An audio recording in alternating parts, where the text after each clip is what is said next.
I was born, and from then until 11, I lived in the bliss of childhood uninterrupted. I lived, I played, I joyed, and I loved. I felt safe, I felt apart, and I believed I was loved. It was at this time that two things formed within me, two accumulations of experience that formed, each into their own perspective on living. The first perspective is that I truly came to appreciate the experience of kindness, truth, and fairness given to me by my parents, who are very open and understanding people, fair and just people.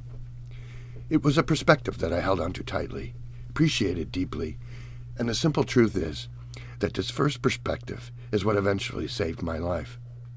The second perspective is an absence.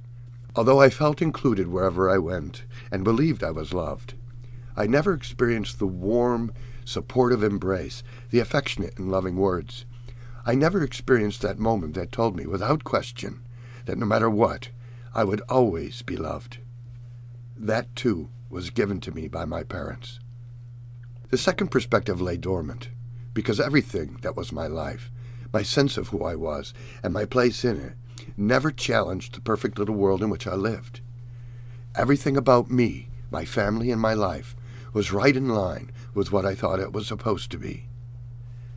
However, that all changed when I turned 12 years old.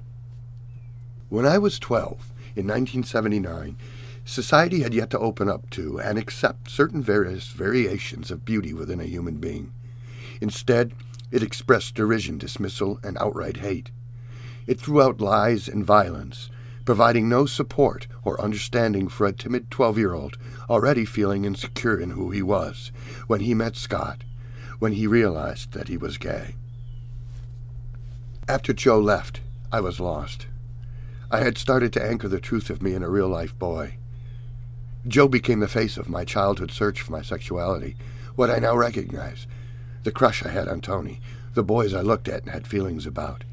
The list of boys in my mind that stand out are separate from the rest of the boys, and the one with whom I was falling in love. Yet he was gone, and I had to go on. There was a moment, I believe before Joe left, that I was sitting on the couch with my mother watching TV. Our conversation came around to a hypothetical question. What if I were gay? My mother said she wouldn't like that. I'm pretty sure now that all she meant was that if I were gay, she wouldn't have grandchildren and she wouldn't like that. Yet at the time, I took it as meaning that she wouldn't want me to be gay, that she would be disappointed. I add this here because I believe it is significant in my decision after Joe left, to forget about him and boys, and to simply do what everyone else was doing, to be a normal, straight boy. They were all happy being that way, so I should too, and so should my mother. When I was 18, I was set to go to college. I was a young man living that inner rift, that divide between believing that I needed to prove myself to be accepted and having absolutely no confidence or belief in myself to do so. I remember my junior year being in the guidance counselor's office with a few others. The idea was to look through college brochures. I just remember a feeling of having no idea, feeling desperate that I had no direction. Eventually, I had thought to apply to the Rochester Institute of Technology for computer engineering. Yet my music teacher nudged me towards music education. I was accepted into the music department at Mansfield University of Pennsylvania. Yet for financial reasons, I started at the local community college. I remember two lives at Mansfield.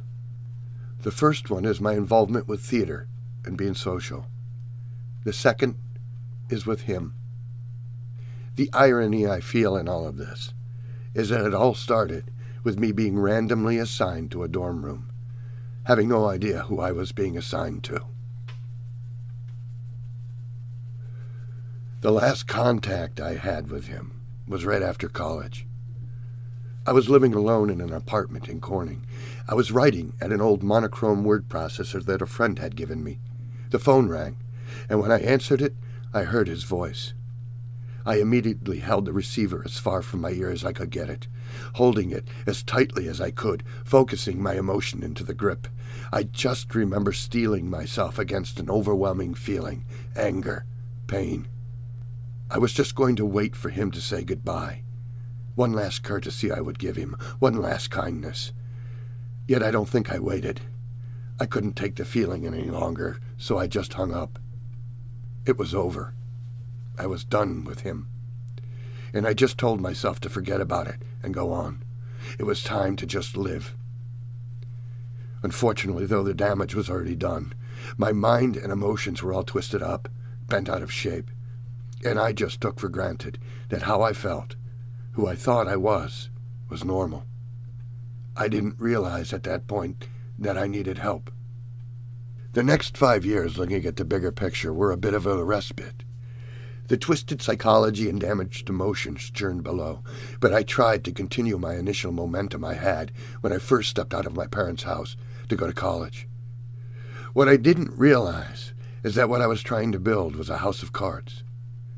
When you build a life, you tend to build it on self-worth, a belief that you deserve what it is you want and are capable of getting it.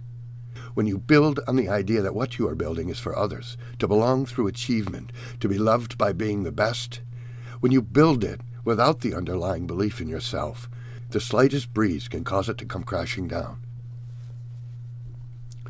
Florida and Kentucky were the 5 years from 1990 to 1995. I pause now as I get to Charlottesville, Virginia, and the University of Virginia, because this is where I feel the slope. This is where I stood at the edge of the abyss. This is where the weight of my life gets heavy as the voices of hell begin to whisper.